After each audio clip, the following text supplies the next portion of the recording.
Downtown Seattle smelled like rain and coffee. Always coffee. The city ran on caffeine and ambition, and Ethan had plenty of both. He walked without direction, hands shoved in the pockets of his charcoal wool coat. His driver had offered to take him anywhere, but Ethan needed to think, needed to move.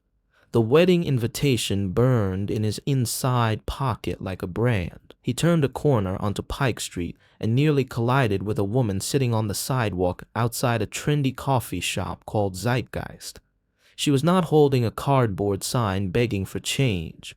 Instead, her sign read in neat block letters, "We'll debate philosophy for coffee money." Ethan stopped. The woman was young, late 20s maybe. Her dark hair was pulled into a messy bun, and she wore a faded University of Washington hoodie over ripped jeans. Her boots were scuffed but not falling apart. She looked tired but not defeated. What caught his attention was her posture. She sat cross-legged with her back straight, chin up, like she was holding court instead of panhandling. A man in a tech company hoodie and expensive sneakers stood in front of her, gesturing animatedly. You cannot just dismiss Nietzsche because you think he is depressing. The woman said, her voice sharp and clear. Beyond good and evil is about rejecting slave morality. It is about creating your own values instead of accepting what society tells you to believe. The tech bro scoffed. That is just an excuse for selfish behavior. No, that is you projecting your own lack of moral courage onto a philosopher you have never actually read. The man flushed red. Whatever. Enjoy your street corner, lady. He stormed off. The woman rolled her eyes and muttered, "Enjoy your overpriced latte, Chad." Ethan found himself smiling. He approached slowly, stopping a few feet away. The woman looked up at him with sharp green eyes that assessed him in about 2 seconds flat. "Let me guess," she said. "You want to debate Kant, Hegel, or are you more of a Stoicism guy? You look like a Marcus Aurelius type. I am more interested in making you an offer." Her expression did not change. If this is about sex, the answer is no. If this is about drugs, also no. If this is some weird social experiment for your YouTube channel, hard pass. Ethan almost laughed. None of the above. Then what? He crouched down so they were at eye level. Up close, he could see that her face was striking. High cheekbones, full lips. The kind of bone structure that belonged on a magazine cover, not a sidewalk. "I need a date to a wedding," he said. "This weekend. I will pay you $15,000, put you up in a hotel, and cover all expenses, including a complete makeover." She stared at him for a long moment. Then she started laughing. It was not a polite laugh. It was loud and genuine and slightly mocking. "Oh my God," she said, wiping her eyes. "Dude, Hallmark called. They want their plot back. I am serious." "I am sure you are. Let me guess. Your ex is getting married and you need arm candy to make her jealous. You want me to show up in a pretty dress, smile at all the right moments, and make you look like you have moved on. Am I close?" Ethan's jaw tightened, uncomfortably close. She tilted her head, studying him. "Why me? You could hire an escort or ask one of your many attractive colleagues. Why pick a random homeless woman off the street? Because you are not random. You are smart. You are confident, and you do not give a damn what anyone thinks of you. That is exactly what I need." Flattery. Nice touch. Tapped her chin thoughtfully. 15,000, you said? Yes. Make it 20. Ethan blinked. "Excuse me. You heard me. 20,000. You are clearly desperate, and I am expensive arm candy." She smiled sweetly. "Take it or leave it." He should have walked away, should have found someone else, someone easier. Instead, he extended his hand. "Deal." She shook it. Her grip was firm and warm despite the cold October air. "I am Ethan Cross." "Sloan," she said, then, after a pause, "just Sloan." "Do you have a last name, just Sloan?" Her smile turned mysterious. "Maybe, but you have not earned it yet." Ethan stood, pulling out his phone. "I am texting you the address of a hotel. Check in tonight. Tomorrow morning, a stylist will meet you for the makeover. The wedding is Saturday at 2 p.m. 2 p.m., she repeated. "Got it." He started to walk away, then turned back. Why did you agree so quickly? Sloane looked up at him, and for just a second something cold and calculating flickered in her eyes. Because I am curious, she said softly. Curious to see how far a man like you is willing to go. Ethan felt a chill that had nothing to do with the weather. As he walked away, he heard her whisper to herself, just loud enough for him to catch, Madison Cross. Of course it is her. He froze mid-step, but when he turned around, Sloane was already packing up her sign, her face carefully blank. Ethan's instincts screamed that he had just made a terrible mistake, or the best decision of his life. He was not sure which. The Hotel Sorrento sat in Seattle's First Hill neighborhood like a European transplant, all dark wood and old-world elegance, the kind of place where the staff remembered your name and your drink order. Sloane walked through the lobby at 9 p.m., her backpack slung over one shoulder. She had showered at a community center and changed into her cleanest clothes, a black long-sleeved shirt and dark jeans, but she still felt out of place among the business travelers and wealthy tourists. The front desk clerk smiled professionally. Welcome to the Sorrento. Do you have a reservation? I think so, under Ethan Cross. The clerk's fingers flew over the keyboard. Her smile warmed several degrees. Ah, yes. Mr. Cross reserved our junior suite for you, room 412. She handed over a key card. If you need anything at all, please do not hesitate to call the concierge. Sloane took the key card, feeling surreal. Thanks. The elevator was empty. Sloane watched the numbers climb and tried to ignore the anxious flutter in her chest. $20,000. She could get an apartment, buy a used car, start rebuilding her life. All she had to do was pretend to be Ethan Cross's girlfriend for one weekend. Easy. Except it was not easy at all, because the groom was Tyler Brennan and the bride was Madison Cross. Navas and Sloane had been waiting 3 years for this moment. The elevator doors opened. Sloane found room 412 and swiped the key card.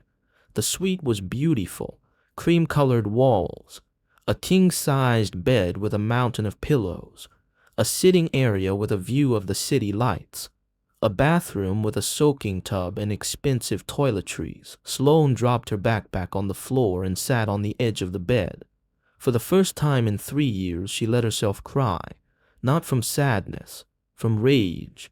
Madison Voss had destroyed her family, had embezzled $2.3 million from Hartley Investments, framed Sloane's father Richard for fraud, and walked away clean while the Hartley name was dragged through the mud. Richard Hartley had died of a heart attack 6 months after the scandal broke. Sloane's mother, Caroline, had followed him a year later, stress-induced stroke. Sloane had been 24 years old and suddenly alone. No family, no money, no one who believed her when she said her father was innocent. She had spent the last 3 years surviving, sleeping in shelters, working under-the-table jobs, saving every penny while she gathered evidence. And now, finally, Madison had made a mistake. She had invited Ethan Cross to her wedding. Sloane wiped her eyes and pulled out the burner phone she kept hidden in her backpack. She typed a short text message to an encrypted number. He took the bait. I am in. The reply came seconds later. Good, do not blow this. Sloane deleted both messages and powered off the phone. Tomorrow, the makeover. Saturday, the wedding. And then, justice. The stylist arrived at 8 a.m. sharp. Her name was Margaret, and she looked like she had stepped out of a fashion magazine. Sleek black bob, red lipstick, an all-black outfit that probably cost more than Sloane used to spend on groceries in a month. Darling, Margaret said, sweeping into the suite with 2 assistants carrying garment bags and makeup cases. Mr. Cross has given me carte blanche to transform you. This is going to be fun. Sloane sat on the couch, coffee in hand. Define fun. Margaret circled her like a predator. Good bone structure. Excellent skin despite your circumstances. Hair needs work, but the texture is lovely. We can absolutely work with this. Gee, thanks. Do not be offended, darling. I am a professional. Now strip. Excuse me. I need to see your body type so I can select the right dress. Do not worry, I have seen everything. Sloane sighed and stood. She pulled off her shirt and jeans, standing in her sports bra and underwear while Margaret took measurements and made notes on a tablet. You are a perfect size for, Margaret announced. This makes my job easier. Now let us talk about the look we are going for. Mr. Cross said you are attending a wedding. What is your relationship to the bride and groom? Complicated. Margaret's eyes gleamed. Oh, I love drama. So we want you to look stunning, but not like you are trying too hard. Elegant, confident. The kind of woman who does not need to compete because she has already won. Exactly. Perfect. I know just the dress. The next 4 hours were a blur. Sloane's hair was washed, trimmed, and blown out into soft waves that fell past her shoulders. Her eyebrows were shaped. Her nails were manicured and painted a deep burgundy. Margaret's makeup artist gave her a subtle, smoky eye and nude lip that made her look polished without being overdone. The dress was a revelation. It was a deep emerald green, almost black in certain light. The neckline was high and elegant, but the back was completely open, plunging down to her lower back. The fabric hugged her body like a second skin before flaring slightly at the knees. Sloane stared at herself in the full-length mirror. She looked like someone else. No, she looked like herself again. The version of herself that had existed before everything fell apart. Darling, Margaret said softly, standing behind her, you are going to break hearts in that dress. Sloane's reflection smiled, but her eyes were cold. That is the plan. Ethan arrived at the suite at 6 p.m. He knocked once, then used the spare key card the front desk had given him. Sloane, the stylist said you were finished. I wanted to see. He stopped mid-sentence. Sloane stood by the window, backlit by the city lights. The green dress made her skin glow. Her hair fell in soft waves and her makeup was flawless. But it was not the physical transformation that made Ethan's breath catch. It was the way she held herself, like a queen surveying her kingdom. Well, Sloane turned, one eyebrow raised. Do I pass inspection? Ethan cleared his throat. You look incredible. Margaret is a miracle worker. It is not just the dress. He stepped closer, studying her. You look like you have done this before. Sloane's smile did not reach her eyes. Done what? This. High society, expensive clothes. You are not surprised by your reflection. You are not uncomfortable in heels. You move like someone who grew up in this world. For a moment, Sloane's mask slipped. Something raw and painful flickered across her face, then it was gone. Maybe I did, she said lightly. Or maybe I am just a really good actress. Ethan did not believe her, but he also knew better than to push. Not yet. We should go over the details, he said, pulling out his phone. The wedding is at 2 p.m. on Saturday at the Brennan Estate on Bainbridge Island. We will take the ferry over. The ceremony is outdoors, weather permitting. Reception in the main house. About 200 guests. 200 intimate. Madison likes an audience. Sloane's expression flickered again at the name. Tell me about her. Ethan hesitated. We were together for 2 years, engaged for 6 months. She left me for Tyler Brennan 3 weeks before the wedding. Ouch. She said I was too focused on work, that Tyler understood her better, that she needed someone who could match her ambition. He laughed bitterly. Turns out she just wanted someone richer. Sloane was quiet for a moment. And you want to show her you have moved on? Yes. By bringing a fake girlfriend to her wedding? Yes. That is incredibly petty, Ethan. He met her eyes. I know. Sloane smiled slowly. Good, I like petty. Petty I can work with. Ethan found himself smiling back. So we have a plan. We have a plan. I am your girlfriend. We met. How? At a charity gala. You were consulting for a non-profit. What kind of non-profit? Microfinance for women entrepreneurs. Sloane nodded approvingly. Nice. Vague but impressive. How long have we been dating? 3 months. Long enough to be serious, but not so long that people question why they have not heard of you. And what do I do for a living? You are a consultant. Venture capital trends, technology startups. Sloane laughed. You have thought this through. I am thorough, clearly. She walked over to the minibar and poured herself a glass of water.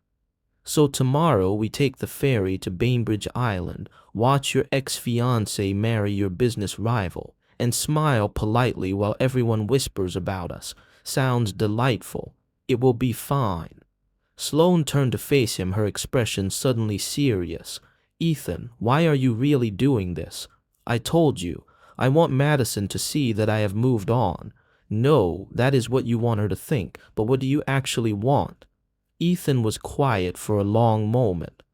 I want her to regret it, he said finally. I want her to see me with someone extraordinary and realize what she gave up. Sloane nodded slowly. Okay, I can give you that. Thank you. She set down her water glass and walked toward the door. You should go. I need to rest before tomorrow. Ethan hesitated. Sloane, who are you really? She opened the door, her face carefully blank. Just a girl who knows how to wear Louboutins without falling, she said softly, and then she closed the door in his face. Ethan stood in the hallway for a long moment, staring at the polished wood. He had hired Sloane to make Madison jealous, but he was starting to suspect that Sloane had her own agenda, and that scared him more than he wanted to admit. Saturday morning arrived cold and gray, typical Seattle weather. The kind of day where the sky and the water blurred into one endless sheet of pewter. Ethan picked up Sloane from the hotel at 11 a.m. She was waiting in the lobby, wearing the emerald dress under a long black coat. Her hair was pulled back in a sleek low ponytail, and she carried a small clutch purse. She looked like she belonged on the cover of Vogue. Ready? Ethan asked. As I will ever be. They drove to the ferry terminal in silence. Ethan's driver navigated the Saturday traffic with practiced ease, and they boarded the 12:15 p.m. ferry to Bainbridge Island with 10 minutes to spare. The ferry was crowded with tourists and locals. Ethan led Sloane to the upper deck, where the wind was sharp and cold, but the view was spectacular. Seattle's skyline receded behind them. The Olympic Mountains rose in the distance, their peaks dusted with early snow. Sloane leaned against the railing, her face tilted toward the wind. I forgot how beautiful this is, she said softly. Ethan stood beside her. You have been on this ferry before, a long time ago. When? She did not answer. Ethan studied her profile. The wind whipped strands of hair across her face, and she pushed them back absently. She looked lost in thought. Almost sad. Sloane. She turned to him and the sadness was gone, replaced by that cool, confident mask she wore so well. Yes. Are you nervous? Should I be? Madison can be. Intense, and her friends are worse. They will ask you questions, try to trip you up, make you feel like you do not belong. Sloane smiled. Let them try. Ethan believed her. They stood in silence for a few more minutes, watching the water. Then Sloane spoke again, her voice quiet. Tell me about Tyler Brennan. Ethan's jaw tightened. What do you want to know? Everything. If I am going to play your girlfriend convincingly, I need to understand the players. Fair point. Tyler and I went to business school together, Ethan said. We were friends once. Competed for the same internships, the same jobs. When I started Cross Technologies, he started Brennan Innovations. We were rivals, but it was friendly, or so I thought. What changed? He started poaching my clients, undercutting my bids, spreading rumors that my company was unstable, and then he started dating Madison. While you were still engaged to her. No, she broke up with me first, but the timeline was suspicious. I think they were involved before she ended things. Sloane nodded slowly. So he is a snake? Yes. And Madison. Then hesitated. Madison is brilliant, ruthless. She came from nothing and built herself into a powerhouse. I admired that about her. But she is also cold, calculating. Everything is a transaction with her. I thought I could live with that. I was wrong. Sloane was quiet for a moment. Then she said, You deserve better. Ethan looked at her, surprised. You do not even know me. I know enough. You are paying a stranger $20,000 to make your ex jealous. That is either incredibly stupid or incredibly heartbroken. I am guessing the latter. Ethan laughed despite himself. You are very direct. Life is too short for games, says the woman who is literally playing a game with me right now. Sloane grinned. Touché. The ferry horn sounded. They were approaching Bainbridge Island. Ethan straightened, adjusting his tie.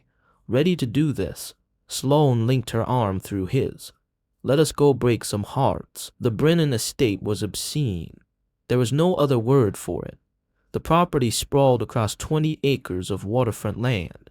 The main house was a modern architectural masterpiece, all glass and steel in sharp angles. A white tent had been erected on the lawn overlooking the water, decorated with thousands of white roses and twinkling lights. Valets in black suits directed traffic. Guests in designer clothes milled around with champagne glasses. Ethan's driver pulled up to the entrance. A valet opened Sloane's door and she stepped out gracefully, her coat billowing in the wind. Every head turned. Ethan came around the car and offered his arm. Sloane took it and they walked toward the tent together. Smile, Ethan murmured. You are supposed to be enjoying yourself. I am enjoying myself, Sloane murmured back. This is better than reality TV. A woman in a pale pink dress approached them, her smile sharp. Ethan, I did not think you would actually come. Hello, Vanessa. Vanessa's eyes slid to Sloane, assessing her from head to toe. And who is this? Sloane said, extending her hand. Lovely to meet you. Vanessa shook her hand limply. How do you know Ethan? We met at a charity gala. I was consulting for a microfinance nonprofit. How noble. Vanessa's smile did not reach her eyes. And what do you do now? I am a consultant. Venture capital trends. Technology startups, the usual. Fascinating. Vanessa clearly found it anything but. Well, enjoy the wedding. She walked away, already pulling out her phone. That was Vanessa Holt, Ethan said quietly.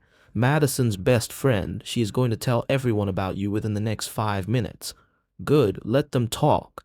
They entered the tent. It was even more extravagant inside. Crystal chandeliers hung from the ceiling. White roses covered every surface. A string quartet played softly in the corner. And there near the front stood Madison Cross. She was stunning. Blonde hair in an elegant updo. A white dress that probably cost more than most people's cars, diamond earrings that caught the light. She was talking to an older couple, laughing at something the man said. Then her eyes drifted across the room and landed on Ethan. Her smile faltered. Then she saw Sloane. Madison's eyes widened just for a second. Then her expression smoothed into polite curiosity. She excused herself from the couple and walked over, her heels clicking on the wooden floor. Ethan, she said warmly, you came. Of course, I would not miss it. Madison's eyes slid to Sloane. And you brought a guest. How lovely. Sloane extended her hand. Sloane, congratulations on your wedding. Madison shook her hand, her grip firm. Thank you, I do not believe we have met. No, we have not. How do you know Ethan? We met a few months ago at a charity event. How romantic. Madison's smile was razor sharp. Ethan always did have a soft spot for charity cases. Sloane's expression did not change, but Ethan felt her stiffen beside him. Madison, he said warningly. I am kidding, of course. Madison laughed lightly. Sloane, you look familiar. Have we met before? I do not think so. I have one of those faces. Madison studied her for a long moment. Perhaps. Tyler Brennan appeared at Madison's side, slipping an arm around her waist. He was tall, broad-shouldered, with a kind of smile that did not reach his eyes. Ethan, he said, extending his hand. Glad you could make it. Ethan shook it, resisting the urge to squeeze too hard. Congratulations. Thanks, man. No hard feelings, right? Of course not. Tyler's eyes slid to Sloane. And who is this beautiful woman? Sloane said, shaking his hand. Pleasure to meet you. The pleasure is all mine. Tyler held her hand a beat too long. Are you a friend of Ethan's? Girlfriend, actually. Tyler's eyebrows rose. Girlfriend, well, that is a surprise. Why is that surprising? Sloane asked, her voice sweet. No reason. Ethan just has not mentioned you. We like to keep things private. Madison's eyes narrowed slightly. How long have you two been together? 3 months, Ethan said. 3 months, and this is the first we are hearing of her. Madison's smile was poisonous. How interesting. Sloane tilted her head. Is it? I was not aware we needed your approval. The temperature in the tent seemed to drop 10 degrees. Madison's smile froze. Tyler looked between them, clearly enjoying the tension. Well, Madison said finally, I hope you enjoy the ceremony. We should mingle. She walked away, Tyler following, but Ethan saw her glance back over her shoulder. Her eyes locked on Sloane. That went well, Sloane said dryly. Ethan exhaled. You just made an enemy. Good, I was worried this would be boring. A waiter passed by with a tray of champagne. Sloane took a glass and sipped it, her eyes scanning the crowd. She recognized me, Sloane said quietly. Ethan frowned. What? Madison, she recognized me, or at least she thinks she does. How is that possible? Sloane did not answer. She just stared at Madison across the tent, her expression unreadable. And Ethan realized with a sinking feeling that he had just walked into something much bigger than a petty revenge plot. The ceremony began at 2 p.m. sharp. Guests took their seats in neat rows of white chairs facing the water. The sky had cleared slightly, and pale sunlight filtered through the clouds. Ethan and Sloane sat near the back. Sloane crossed her legs, her posture relaxed, but Ethan noticed the way her fingers tightened around her clutch purse. The string quartet began to play. The officiant took his place at the altar. Tyler walked down the aisle with his mother, both of them beaming. Then the music changed. Madison appeared at the end of the aisle. She looked like a vision. Her dress was a work of art, all lace and silk and intricate beading. Her veil trailed behind her like a cloud. Everyone stood. Madison walked slowly, her eyes locked on Tyler. She smiled, and for a moment she looked genuinely happy. Ethan felt a pang in his chest. He had imagined this moment once. Imagined Madison walking toward him. Imagined building a life with her. Now she was marrying someone else. Sloane's hand found his under the armrest. She squeezed gently. Ethan glanced at her. She was not looking at Madison. She was looking at him, her green eyes soft. You okay? She mouthed. He nodded. She did not let go of his hand. The ceremony was short and traditional. Madison and Tyler exchanged vows. The officiant pronounced them husband and wife. They kissed, and the guests applauded. Ethan clapped politely, his face carefully neutral. Beside him, Sloane watched Madison with an expression that could only be described as predatory. The reception was held in the main house. The interior was just as extravagant as the exterior. Marble floors, modern art on the walls, floor-to-ceiling windows overlooking the water.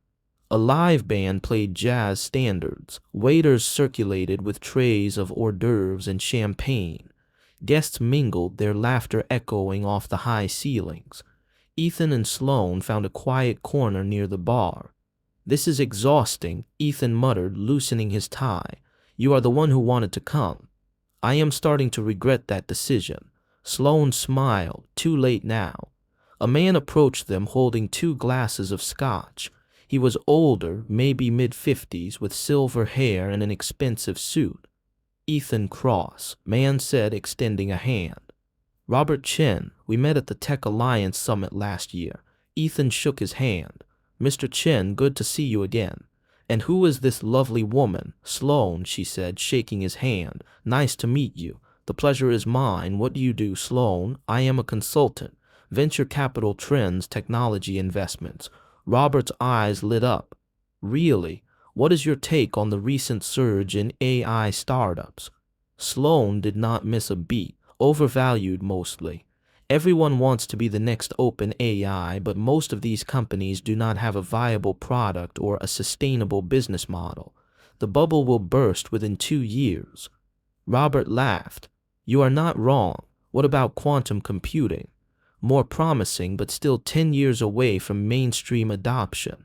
The technology is there, but the infrastructure is not.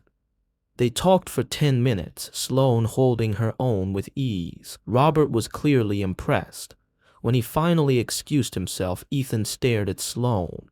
Where did you learn all that? She shrugged. I read a lot. Sloane, that was not casual knowledge. You talked like someone with an MBA. Maybe I have one, do you? She smiled mysteriously. Maybe. Before Ethan could press further, a voice interrupted them. Excuse me, may I steal this beautiful woman for a dance? Ethan turned. A man stood behind them, tall and elegant, with dark hair and a French accent.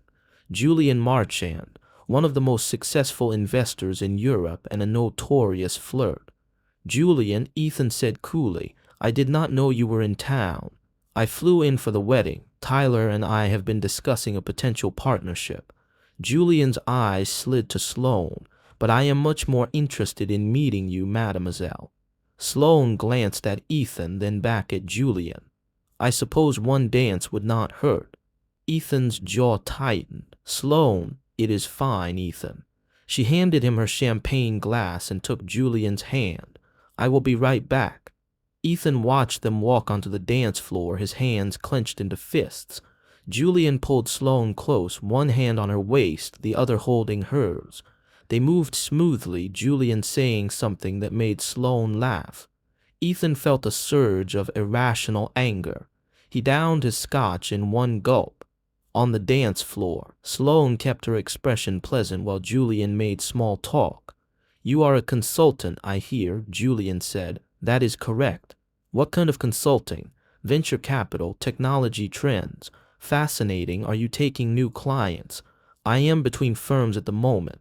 Julian smiled. Perhaps we should discuss that over dinner. I am always looking for talented analysts. Sloane met his eyes. That is very generous, but I am not sure my boyfriend would approve. Ah, yes, Mr. Cross. He seems quite possessive. He is protective. There is a difference. Is there? Before Sloane could respond, a hand tapped Julian's shoulder. Ethan stood behind them, his expression dark. Mind if I cut in? He said. It was not a question. Julian raised his hands in mock surrender. Of course. Thank you for the dance, Sloane. He walked away, smirking. Ethan took Sloane's hand and pulled her close, his grip firm. What the hell was that? He muttered. That was me doing my job. You wanted me to make an impression, remember? I did not want you to flirt with every man here. Sloane raised an eyebrow. I was not flirting, I was networking. He asked you to dinner, and I declined. You should have declined immediately. Sloane stopped dancing. Ethan, are you jealous? No, you are jealous. I am not. You are adorable when you are jealous. Ethan glared at her. I am not adorable. Sloane laughed, and despite himself, Ethan felt his anger fade. They stood in the middle of the dance floor, the music swirling around them, and for a moment, Ethan forgot they were pretending. Come on, Sloane said, tugging his hand. Let us get some air. They slipped out onto a balcony overlooking the water. The sun was setting, painting the sky in shades of pink and gold. Sloane leaned against the railing, her face tilted toward the breeze. This is nice, she said softly. Ethan stood beside her. I am sorry for being an ass. You were not an ass, you were jealous. It is different. I had no right to be. Maybe not, but it was still kind of sweet. Ethan looked at her. The fading sunlight caught in her hair, turning it auburn. Her profile was elegant, almost regal. Who are you, Sloane? He asked quietly. She did not answer for a long time. Then she said, someone who lost everything, and someone who is trying very hard to get it back. Before Ethan could ask what she meant, the balcony door opened. Madison stepped out, her wedding dress rustling. There you are, she said, her smile tight. I have been looking for you. Sloane straightened, her expression cooling. Congratulations again on your wedding, Madison. Thank you. Madison's eyes flicked between them. I hope you are enjoying yourselves. Very much, Ethan said. Madison stepped closer, her voice dropping. Ethan, can we talk alone? Sloane glanced at Ethan. I will give you two a moment. She walked back inside, leaving Ethan alone with his ex-fiancée. Madison waited until the door closed. Then she said, Who is she really? I told you, her name is Sloane. She is my girlfriend. Bullshit. Ethan blinked. Excuse me. I know you, Ethan. You do not move on that quickly, and that woman is not some random consultant. She is too polished, too confident, too familiar. You are being paranoid. Madison stepped closer, her eyes hard. I saw the way she looked at me during the ceremony, like she wanted to kill me. Ethan's pulse quickened. You are imagining things. Am I? Madison crossed her arms. Fine, do not tell me. But I am going to find out who she is, and if she is here to cause trouble, I will destroy her. She turned and walked back inside, her dress sweeping behind her like a war banner. Ethan stood alone on the balcony, his mind racing. Madison was right. Sloane was hiding something, and Ethan was going to find out what. The drive back to Seattle was tense. Ethan and Sloane sat in the back of his car, the city lights blurring past the windows. Neither of them spoke. Finally, Ethan broke the silence. Madison thinks you are hiding something. Sloane did not look at him. Madison is paranoid. Is she? Sloane turned to face him, her expression unreadable. What are you asking me, Ethan? I am asking if you have been honest with me. I told you, my name is Sloane. I am a consultant. I needed money. You offered it. That is the truth. That is not the whole truth. Sloane looked away. No, it is not. Ethan's chest tightened. So tell me the rest. She was quiet for a long moment. Then she said, not yet. Why not? Because you are not ready to hear it. Sloane, please, Ethan, just trust me for now. Ethan wanted to argue, wanted to demand answers, but something in her voice stopped him. Fine, he said quietly, but I am going to find out eventually. I know. They did not speak for the rest of the drive. When they arrived at the Hotel Sorrento, Sloane got out without a word and walked inside. Ethan watched her go, his mind churning. Then he pulled out his phone and made a call. Damon, I need you to do something for me. What? Run a background check on Sloane. Full name unknown. Late 20s. I need everything you can find. There was a pause. Ethan, are you sure about this?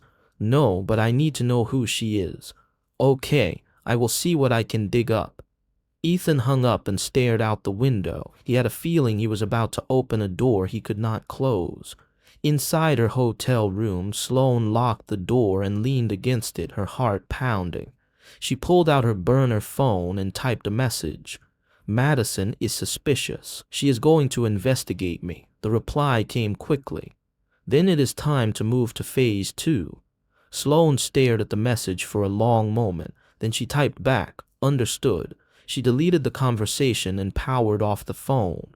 Tomorrow everything would change. Ethan did not sleep that night. He sat in his penthouse, staring at his laptop screen, waiting for Damon's email. It arrived at 3 a.m. Subject: Sloane background check results. Ethan opened it, his pulse quickening. The email was short. Ethan, I could not find anything. No records under the name Sloane matching her description. No social media, no employment history, no credit history. It is like she does not exist. But I did find something interesting. I ran facial recognition software on the photo you sent me. There is a 78% match to a woman named Sloane Hartley, daughter of Richard Hartley, the investment banker who was convicted of embezzlement 5 years ago. Richard Hartley died in prison. His wife, Caroline, died a year later. Sloane Hartley disappeared after that. No one knows where she went. If this is the same woman, you need to be careful. The Hartley scandal was huge. And guess who was involved in the investigation? Madison Voss. Call me when you get this. Damon. Ethan stared at the screen, his blood running cold. Sloane Hartley. Richard Hartley. Madison. The pieces were starting to come together, and Ethan did not like the picture they were forming. The next morning, Ethan went to the Hotel Sorrento. He knocked on Sloane's door. No answer. He knocked again, louder. Sloane opened the door, still nothing. Ethan used the spare key card and let himself in. The suite was empty. Sloane's clothes were gone. Her backpack was gone. The only thing left was a note on the bed. Ethan picked it up, his hands shaking. Thank you for everything. The money has been transferred to the account you provided. Our deal is complete. Ethan crumpled the note in his fist. She was gone, and he had no idea where to find her, but Sloane had not gone far. She was sitting in a coffee shop 3 blocks away, her laptop open, her fingers flying over the keyboard. She had spent the last 3 years gathering evidence. Emails, financial records, testimony from whistleblowers, everything she needed to prove that Madison Voss had embezzled $2.3 million from Hartley Investments and framed Richard Hartley for the crime. And now, finally, she was ready to use it. She opened a new email and attached the files. The recipient, Tips at Seattle Times. Calm subject line. Madison cross financial fraud and embezzlement. She hovered over the send button for a long moment. Then she clicked it. The email sent. Sloane closed her laptop and exhaled slowly. It was done. By tomorrow morning, Madison's life would be over, and Sloane would finally have justice. But as she sat there, staring out the window at the gray Seattle sky, she felt something unexpected. Guilt. Not for what she was doing to Madison, but for what she was doing to Ethan. He had been kind to her, had trusted her, had paid her $20,000 to help him get through a difficult weekend. And she had lied to him, used him. Sloane pulled out her phone and stared at Ethan's contact information. She should call him, explain everything, but she did not. Instead, she powered off her phone and walked out of the coffee shop. Some bridges were meant to burn. The story broke at 6 a.m. on Monday morning. Tech heiress Madison Cross accused of embezzlement. The Seattle Times ran it as their front page story. By 7 a.m., every major news outlet in the city had picked it up. The article was damning. It detailed how Madison Voss, then a junior analyst at Hartley Investments, had systematically embezzled funds over a 2-year period. How she had created fake accounts and forged documents to cover her tracks. How she had framed Richard Hartley, her mentor, when the scheme was discovered. The article included copies of emails, financial records, testimony from former employees who had been too afraid to speak up at the time. It was airtight.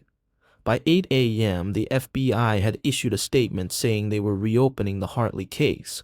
By 9 a.m., Madison's lawyers had released a statement denying all allegations.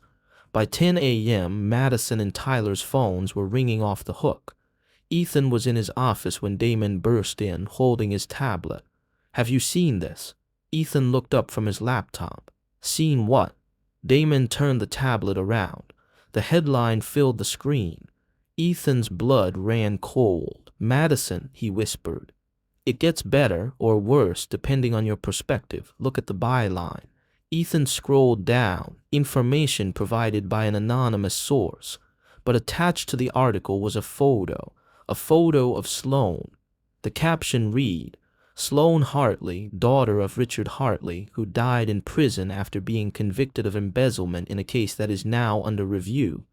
Ethan stared at the screen, his mind reeling. Sloane Hartley. She had been planning this the entire time. The wedding, the makeover, the fake relationship. It had all been a setup. "Ethan," Damon said carefully, "did you know about this?" "No, but you suspected something." "I knew she was hiding something. I just did not know what." Damon sat down across from him. "So what are you going to do?"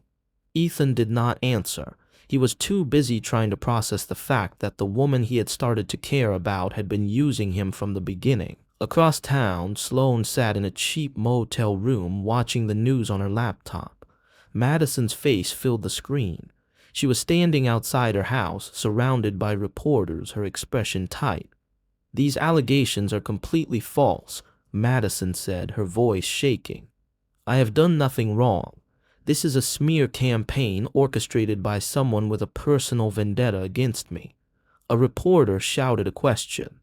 "Is it true that Sloane Hartley, the daughter of Richard Hartley, provided the evidence?" Madison's face went white. "No comment," her lawyer said, pulling her away. Sloane closed her laptop and leaned back against the headboard. It was done. Madison's reputation was destroyed. Her marriage was in jeopardy. Her freedom was at risk. Sloane should have felt triumphant. Instead, she felt empty. Her phone buzzed, a text from an unknown number. We need to talk. Ethan Sloan stared at the message for a long moment. Then she deleted it, but Ethan was not the type to give up easily.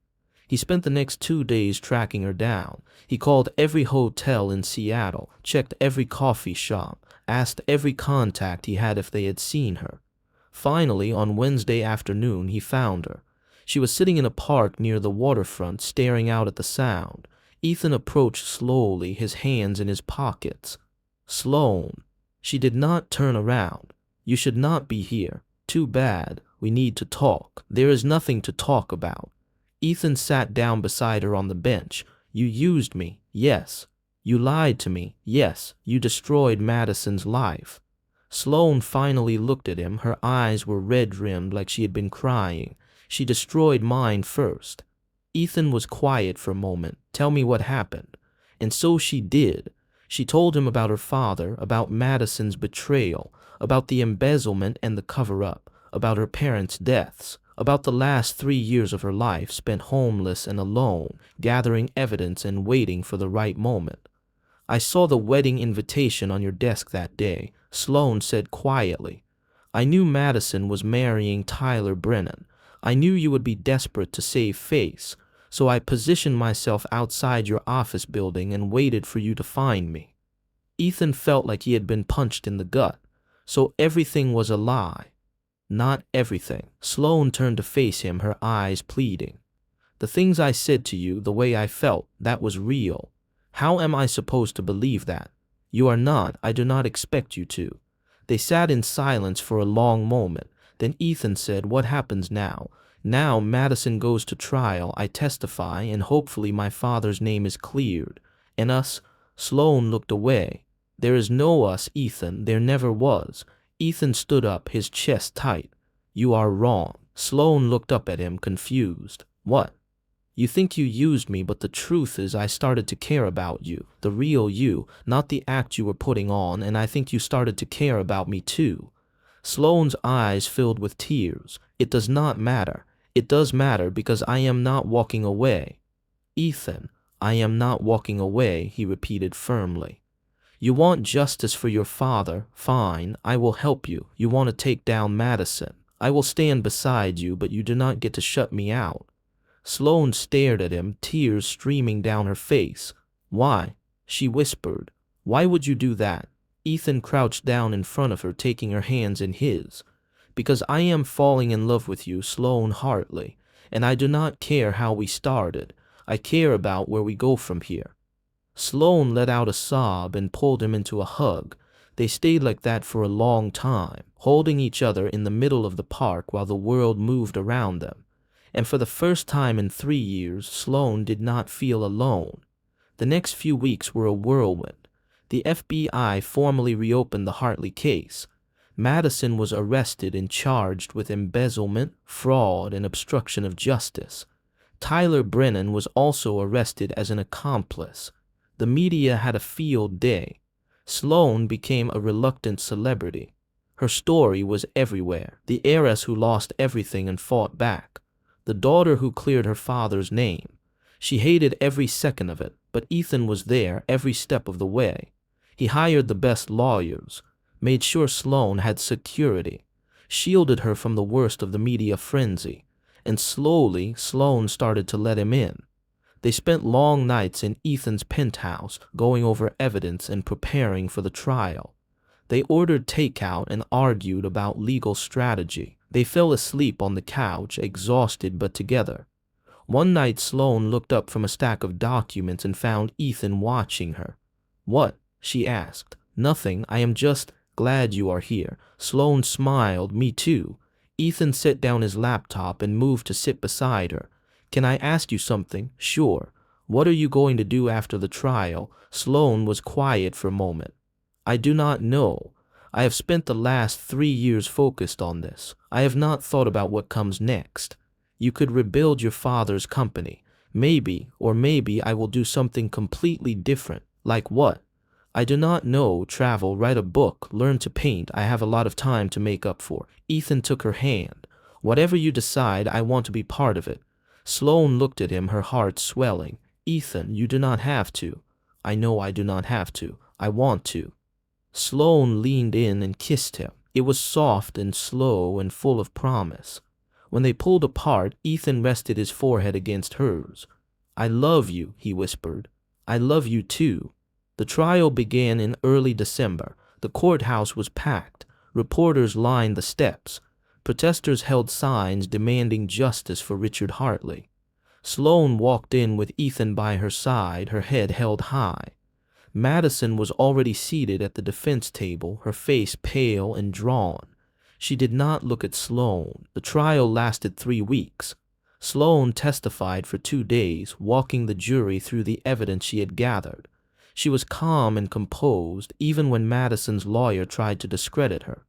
The prosecution presented emails, financial records, and testimony from former Hartley Investments employees. It was overwhelming. On the final day, the jury deliberated for 6 hours. When they returned, the verdict was unanimous. Guilty on all counts.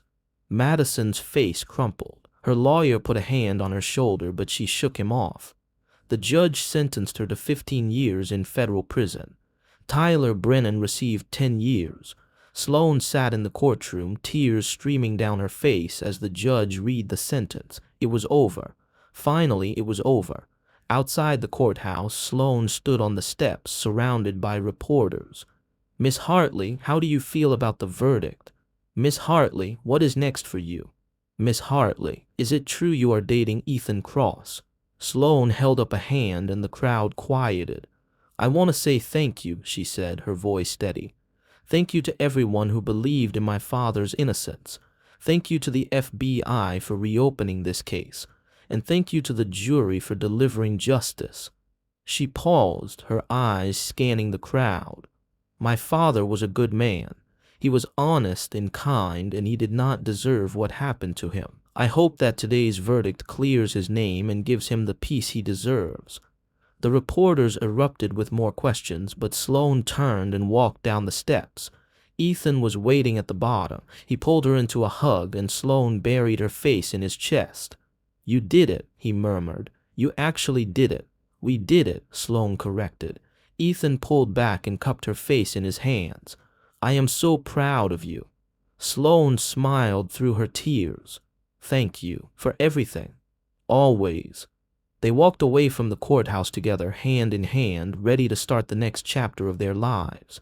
3 months later, Sloane stood in front of the mirror in Ethan's penthouse, adjusting her dress. It was a deep navy blue, elegant and sophisticated. Her hair was pulled back in a sleek bun, and she wore simple diamond earrings. She looked like herself again, not the homeless woman on the street, not the vengeful daughter seeking justice. Just Sloane. Ethan appeared in the doorway, looking devastatingly handsome in a black tuxedo. Ready? He asked. As I will ever be. Tonight was the annual Seattle Tech Alliance Gala. It was the biggest event of the year, attended by every major player in the tech industry, and Sloane was going as Ethan's official girlfriend. Not a fake date, not a business arrangement, the real thing. They arrived at the gala fashionably late. The venue was a historic hotel downtown, all marble columns and crystal chandeliers.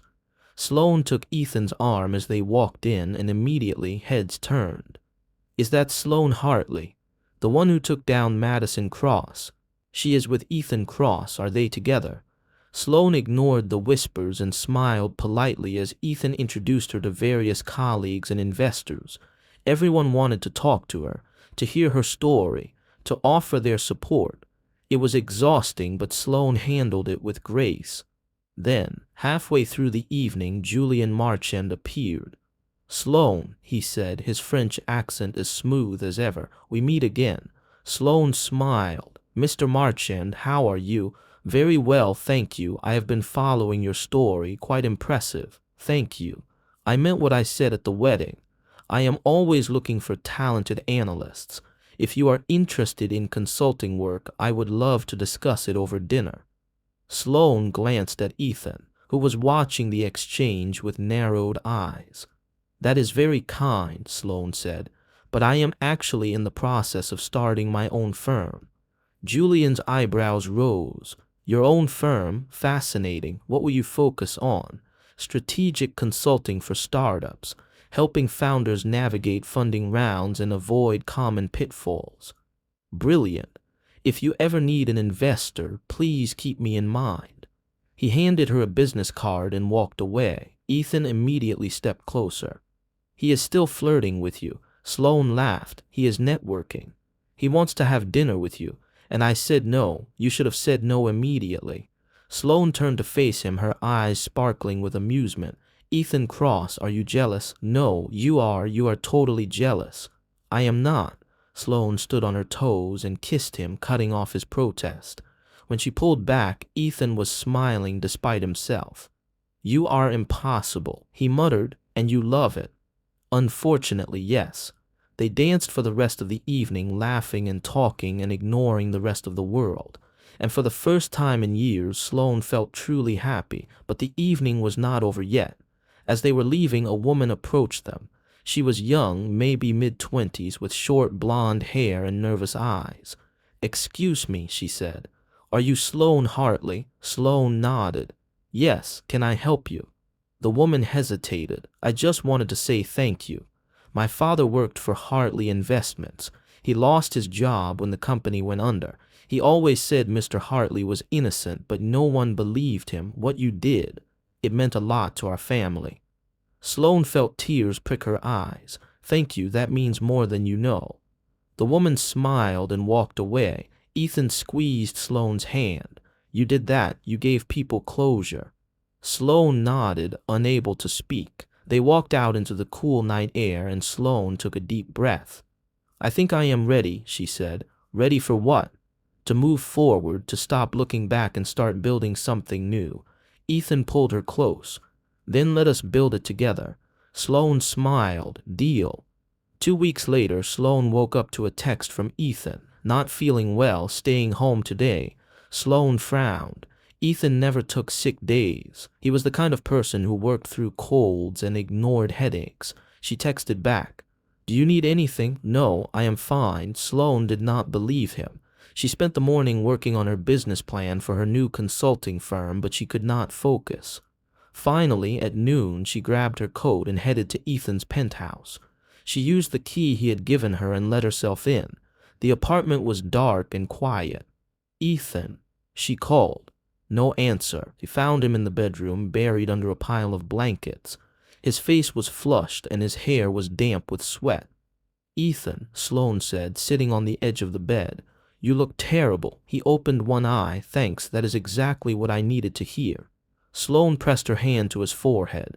You are burning up. Have you taken anything? Some ibuprofen. It is just the flu. I will be fine. You are not fine. You are sick. And you are going to let me take care of you. Ethan tried to protest, but Sloane cut him off. Do not argue. I am making you soup and you are going to eat it. She went to the kitchen and rummaged through the cabinets. Ethan did not have much in the way of food, but she found some chicken broth and noodles. She made a simple soup and brought it to him on a tray. Eat, she ordered. Ethan sat up slowly, wincing. You do not have to do this. I know, but I want to. He ate a few spoonfuls, then set the bowl down. Sloane, why are you here? Because you are sick. No, I mean, why are you really here? You have your own life, your own plans. You do not need to waste your time taking care of me. Sloane set the tray aside and took his hand. Ethan, you were there for me when I had nothing. You supported me through the trial. You believed in me when no one else did. The least I can do is make you soup when you are sick. Ethan's eyes softened. I do not deserve you. Probably not, but you are stuck with me anyway. She leaned in and kissed his forehead. Now get some rest. I will be here when you wake up. Ethan closed his eyes, and within minutes he was asleep. Sloane stayed by his side, reading a book and occasionally checking his temperature. Hours passed. The sun set. The city lights flickered on outside the window. Finally, around 10 p.m., Ethan woke up. He found Sloane asleep in the chair beside the bed, her head resting on her arms. He smiled and gently brushed a strand of hair from her face. Sloane stirred and opened her eyes. Hey, how are you feeling? Better, thanks to you. She stretched and yawned. Good, you scared me. I am sorry. Do not be. Just promise me you will take better care of yourself. I promise. Sloane stood and started to gather her things, but Ethan caught her hand. Stay, he said softly. Ethan, you need to rest. I will rest better if you are here. Sloane hesitated, then smiled. Okay. She kicked off her shoes and climbed into bed beside him. Ethan pulled her close and Sloane rested her head on his chest. I love you, he murmured. I love you too. They fell asleep like that, wrapped in each other's arms, and for the first time in a long time, both of them felt completely at peace. The next morning, Sloane woke up to the smell of coffee. She opened her eyes and found Ethan sitting on the edge of the bed, holding 2 mugs.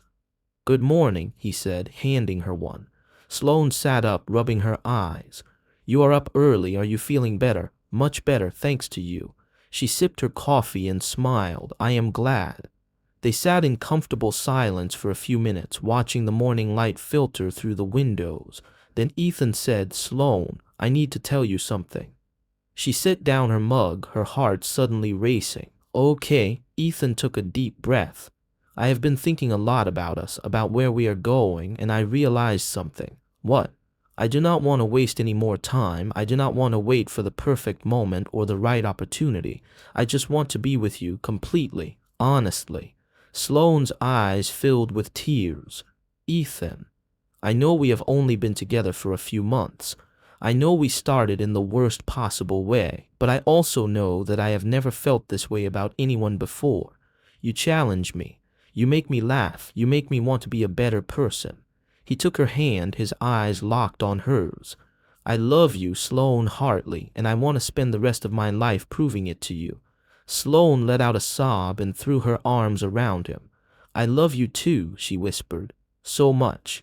They held each other for a long time, neither of them wanting to let go. Finally, Sloane pulled back and wiped her eyes. So what do we do now? She asked. Ethan smiled. Now we build a life together. We start your consulting firm. We travel. We make up for lost time. That sounds perfect. Good, because I am not letting you go. Sloane laughed. I would not dream of it. 3 months later, Ethan took Sloane on a surprise trip. He would not tell her where they were going, just that she should pack light and bring a warm coat. They drove north from Seattle, the highway winding through dense forests and along the coast. The sky was clear for once, a brilliant blue that seemed almost unreal after months of gray. Sloane watched the scenery pass by, her hand resting in Ethan's on the center console. Are you going to tell me where we are going? She asked for the 3rd time. No, not even a hint. Nope. Sloane laughed. You are enjoying this way too much. I am enjoying watching you try to figure it out. They drove for another hour before turning onto a smaller road that led toward the water. Finally, Ethan pulled up to a small marina. A boat was waiting for them. Not a yacht, but a comfortable cabin cruiser with a captain who greeted them with a friendly wave. We are going on a boat, Sloane asked. We are going to the San Juan Islands. Sloane's eyes widened. Really? Really? I rented a house for the weekend, just you and me. Sloane kissed him. You are amazing. I know. The boat ride took about 2 hours. They sat on the deck, wrapped in blankets, watching the islands emerge from the mist like something out of a dream. The house was perfect. Small and cozy, perched on a cliff overlooking the water, floor-to-ceiling windows, a stone fireplace, a deck with a hot tub. Ethan, Sloane breathed. This is incredible. I thought you might like it. They spent the afternoon exploring. They walked along the beach, collecting shells and sea glass. They hiked through the forest, the air crisp and clean. They made dinner together, laughing as Ethan burned the garlic bread and Sloane oversalted the pasta. As the sun began to set, Ethan took Sloane's hand. Come with me. I want to show you something. He led her down a path to a private beach. The sand was soft and white, and the water lapped gently at the shore. The sky was painted in shades of pink and gold and purple. It was the most beautiful sunset Sloane had ever seen. Ethan, she whispered. This is, she turned and found him on one knee, her breath caught. Ethan pulled a small velvet box from his pocket and opened it. Inside was a ring, not ostentatious but elegant, a single diamond set in platinum, simple and timeless. "Sloane Hartley," Ethan said, his voice steady despite the emotion in his eyes. "You came into my life when I was lost, when I was angry and bitter and convinced that I would never trust anyone again, and you challenged me. You infuriated me. You made me want to be better." Sloane's eyes filled with tears. "You are the strongest, smartest, most incredible woman I have ever met. You fought for justice. You rebuilt your life from nothing. And somehow, inexplicably, you chose to love me." He took a deep breath. "I do not want to spend another day without you. I want to wake up next to you every morning. I want to build a life with you. I want to grow old with you. So I am asking you, Sloane Hartley, will you marry me?" Sloane was crying openly now. She dropped to her knees in the sand and cupped his face in her hands. "Yes," she whispered. "Yes, yes, 1,000 times yes." Ethan let out a breath he did not know he was holding and slipped the ring onto her finger. Then he pulled her into a kiss. It was soft and deep and full of promise, the kind of kiss that said forever. When they finally pulled apart, they were both laughing and crying at the same time. "I love you," Sloane said. "I love you too." They sat on the beach as the sun dipped below the horizon, holding each other and watching the stars come out one by one. And Sloane realized that for the first time in her life, she was exactly where she was supposed to be. 6 months later, on a warm June afternoon, Sloane and Ethan got married. They kept it small, just close friends and family, no media circus, no elaborate production. The ceremony took place at the same house in the San Juan Islands where Ethan had proposed. The deck had been decorated with white flowers and twinkling lights. Chairs were arranged in neat rows facing the water. Sloane wore a simple ivory dress. No train, no veil, just a flowing gown that moved like water when she walked. Her hair was down in loose waves, and she carried a bouquet of wildflowers. She looked radiant. Ethan stood at the altar in a navy suit, his hands clasped in front of him. When Sloane appeared at the top of the path, his breath caught. She was the most beautiful thing he had ever seen. Sloane walked down the aisle alone, no one to give her away. She did not need anyone's permission. When she reached Ethan, he took her hands, and they turned to face the officiant. The ceremony was short and sweet. No religious elements, just a simple exchange of vows. When it was Ethan's turn, he took a deep breath. "Sloane, when I met you, I thought I was hiring someone to help me get through a difficult weekend. I had no idea I was meeting the love of my life." Sloane laughed through her tears. "You taught me that love is not about control or perfection. It is about trust and vulnerability and choosing each other every single day. You taught me that strength is not about never falling down.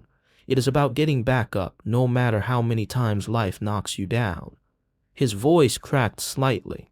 "You are my partner, my best friend, my home, and I promise to love you, respect you, and support you for the rest of my life, in good times and bad, in sickness and health, forever."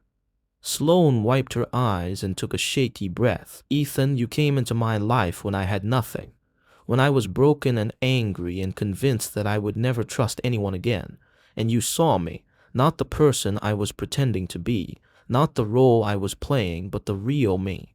She squeezed his hands. "You believed in me when I did not believe in myself. You stood by me when it would have been easier to walk away. You loved me even when I did not deserve it." Her voice broke.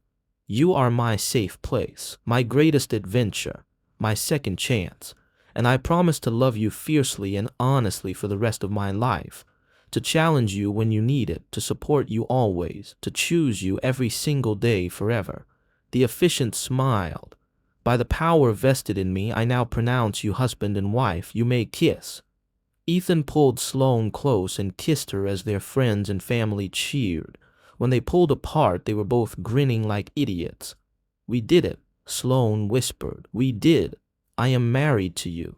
You are stuck with me now. Best decision I ever made." They walked back down the aisle hand in hand, ready to start their new life together. The reception was held on the deck under the stars. There was no formal seating chart, no elaborate meal, just good food, good wine, and good company. Damon gave a toast that made everyone laugh and cry. He talked about how Ethan had been insufferable before he met Sloane, and how she had transformed him into an actual human being. To Sloane, Damon said, raising his glass, "For making my best friend tolerable." Everyone laughed and clinked glasses. Then it was time for the first dance. The DJ played a slow song, and Ethan led Sloane onto the makeshift dance floor. They swayed together, lost in their own world. Happy, Ethan murmured, incredibly, no regrets, not a single one. He pulled her closer. "Good, because I am never letting you go. Promise, promise." They danced until the stars came out, surrounded by the people they loved, and Sloane realized that this was what happiness felt like. Not revenge, not justice, just love.